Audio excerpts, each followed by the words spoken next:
Assalamualaikum Sobat Football United. Ringan amatiran ala gua. Pernyataan Ruben Amorim terkait dengan pre-match menghadapi Everton. Ada beberapa informasi ya. Dan nampaknya konferensi pers sendiri dilakukan setelah Manchester United ini menang menghadapi Bodo Glimt. Gua ambil langsung sumbernya dari manunited.com. Yes, sebentar gua buka dulu. Ini terkait dengan bagaimana gaya latihan dari Ruben Amorim. Apakah pemain ini banyak berlari atau bagaimana cara untuk menyampaikan taktik ya, informasi taktik kepada para pemain, terutama untuk hari Ahad nanti menghadapi Everton. Ruben Amorim ini mengatakan, saya pernah menjadi seorang pemain sepak bola, dan para pemain sepak bola kalau ditunjukkan video lebih dari 12 menit, mereka akan lupa. Mereka akan kehilangan konsentrasi, jadi kita harus bekerja terkait dengan hal tersebut ya. Bayangkan ada stadion indoor, dan kita harus melakukannya dibandingkan dengan menggunakan video. Kita harus melakukannya seperti kayak berjalan dan juga berlari. Ini adalah cara melakukannya daripada menunjukkan video. Jadi nampaknya Ruben Amorim tidak begitu memiliki metode yang berbeda lah, katakanlah seperti itu ya. Tidak dengan menunjukkan video, tapi lebih langsung nih memperlihatkan kepada para pemain sesungguhnya seperti apa ya. Kita memiliki semua staff, contohnya adalah Carlos Fernandes, dia bekerja dengan para striker, dan dia juga akan menunjukkan momentum-momentum individu. Kita akan berusaha untuk bisa bekerja untuk hal tersebut, dan semuanya atau ya para anggota di staff memiliki juga sebuah tugas. Mereka mungkin bahkan lebih penting daripada saya. Itu saja, mencoba untuk melihat pertandingan, dan kita akan lihat apa yang tidak ada ya. Menarik juga bagaimana pernyataan dari Ruben Amorim menyinggung bahwa anggota stafnya mungkin bisa jadi lebih penting daripada dia. Lebih penting dalam hal apa? Dalam hal mungkin membantu supaya para pemain ini mengerti, lalu juga melakukan rencana-rencana yang lebih detail. Karena inilah kenapa dia memiliki asisten-asisten ya kan. Sama seperti kayak pelatih-pelatih lainnya yang ada di Manchester United, itu tidak bisa dilihat hanya manajernya saja, head coachnya saja. Tidak, siapa-siapa saja yang membantu. Ada berapa orang, tugasnya seperti apa saja. Menurut gua ini merupakan hal yang penting, dan ini menunjukkan bahwa memang ini juga pekerjaan tim ya. Lalu ya, mereka adalah para pemain yang bagus, mereka harus percaya. Dan kita akan menunjuk bagaimana atau memperlihatkan ya, bagaimana pekerjaan secara staff, baik itu secara individu maupun secara tim, bagaimana mereka bekerja. Jika Anda tidak bisa berlari, lalu Anda harus melakukan lari yang pelan ya.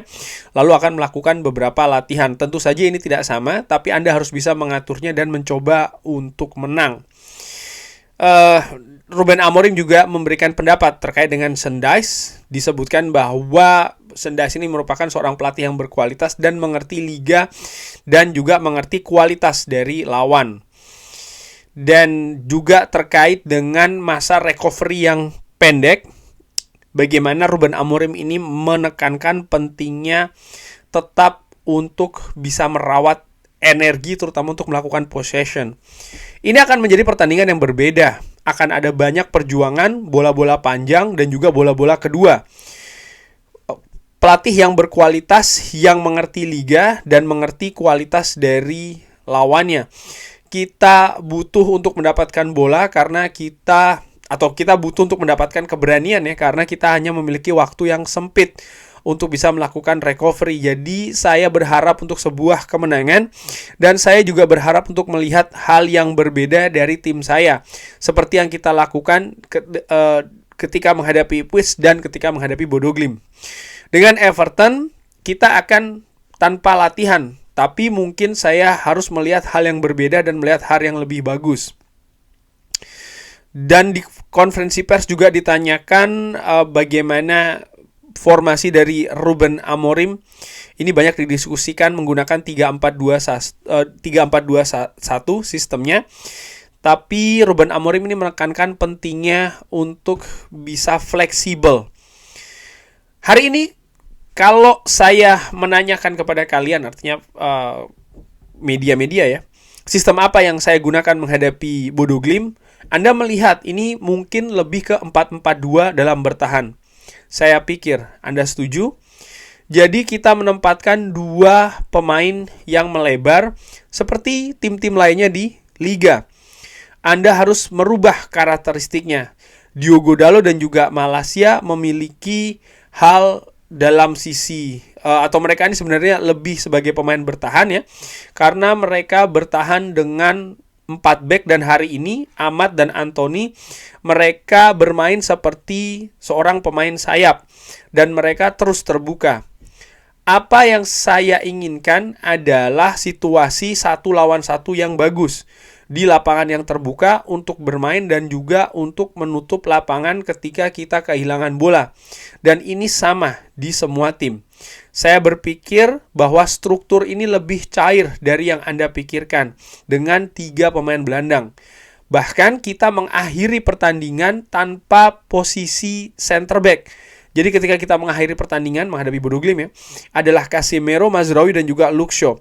Saya pikir ini tentang karakter dari pemain dan bukan posisi sesungguhnya dari para pemain. Yang dimaksud dengan karakter ini bukan mental ataupun semangat juang, enggak, tapi karakter permainan ya. Jadi lebih ke unsur teknis nih. Karakter di mana mereka biasa bermain, posisinya seperti apa, bisa berganti, bisa fleksibel seperti apa nih.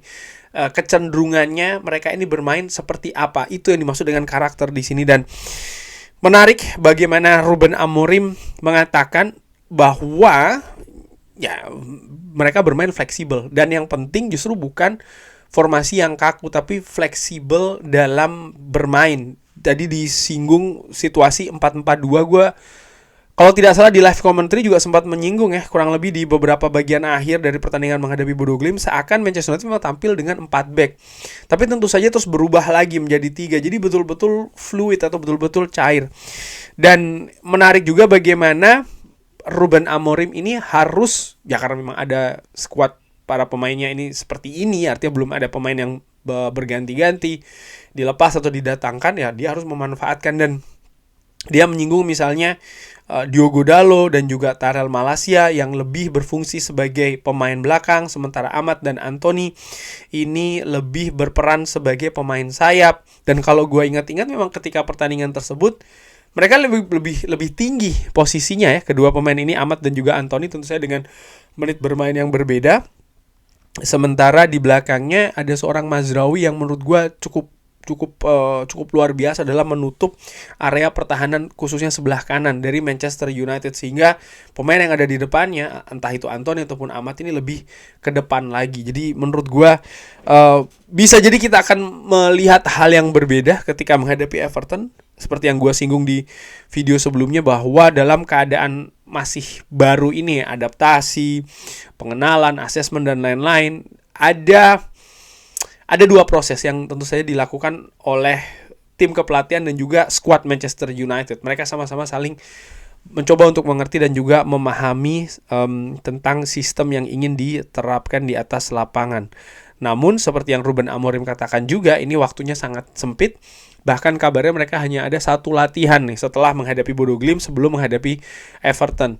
Jadi dan di 1 latihan itu juga gue nggak tahu ya apakah cukup untuk misalnya merubah hal yang terlalu mendasar daripada ketika menghadapi Bodo Glimt. Dari situ gue perkirakan secara ringan amatiran ya, tidak begitu banyak sih hal-hal yang berbeda jika dibandingkan menghadapi Bodo Glimt. Dimana ketika menghadapi Bodo Glimt dibandingkan dengan ketika menghadapi Ipswich, terlihat jelas ya ada peningkatan gaya permainan dan juga permainan yang diperlihatkan di atas lapangan. Oh ya, ada juga ada juga artikel lain ya. Ini dikabarkan bahwa siapa saja nih pemain yang mungkin bisa kembali di hari Ahad. back tengah ini merupakan kekhawatiran saat ini dengan Johnny Evans, Victor Lindelof, Harry Maguire dan juga Leny Yoro ini tidak terlibat di kemenangan 3-2 menghadapi Bodo Glimt. Casemiro, Nacer Mazraoui dan juga Luke Shaw bahkan akhirnya harus bermain sebagai center back setelah Matthias Ligt dan juga Lisandro Martinez ini digantikan lebih awal. Dan Ruben Amorim mengatakan mungkin kita harus melihat dulu ya. Kita akan memiliki satu latihan lagi, tapi mungkin pada pemain yang tidak ada di starting 11 mereka mungkin bisa jadi akan ada di bangku cadangan. Jadi masih banyak kemungkinan ya pemain-pemain ini mungkin akan ada tetap di bangku cadangan atau bisa jadi akan tampil dari menit awal. Dia menyinggung juga terkait dengan Tyrell Malacia. Ini merupakan hal yang sangat besar untuk dia dan meningkatkan kepercayaan diri untuk semuanya. Saya pikir dia melakukannya dengan cukup bagus. Dia memiliki lebih dari 1 tahun tanpa bermain. Dan bagaimana dia bersikap ya. Dia sangat berani dengan bola dan saya sangat happy dengan dia. Kobbie Mainoo di sisi lain juga tidak digunakan sebagai pemain pengganti ketika menghadapi Glimt. Dan dia masih menunggu nih ya kesempatannya setelah absen dari awal Oktober. Oke, jadi ada kemungkinan Kobbie Mainoo bisa mendapatkan menit bermain. Apakah dari awal atau tidak? Mungkin tidak sih menurut gue. Tapi gue bisa jadi salah. Tapi perkiraan gue tidak akan dari awal ya. Tyrell Malacia mungkin justru akan dimainkan dari awal. Menurut gue seperti itu. Tapi kita lihat akan siapa yang akan diturunkan oleh Ruben Amorim. Jadwal di akhir tahun ini akan semakin ketat sehingga rotasi menurut gue ini merupakan hal yang tidak terelakkan yang harus dilakukan oleh Ruben Amorim. Kurang lebih seperti itu menanggapi atau juga menyampaikan ya bagaimana pernyataan pers dari Ruben Amorim. Intinya dia tetap mengharapkan kemenangan dan dia juga mengharapkan perbedaan lagi dari pertandingan sebelumnya, tentu saja perbedaan yang lebih baik. Kurang lebih seperti itu. Bagaimana menurut Sobat Football United? Seperti biasa silahkan drop di kolom komen. Terima kasih sudah menyaksikan. Jangan lupa like, share, dan juga subscribe. Wassalamualaikum warahmatullahi wabarakatuh. Thank you.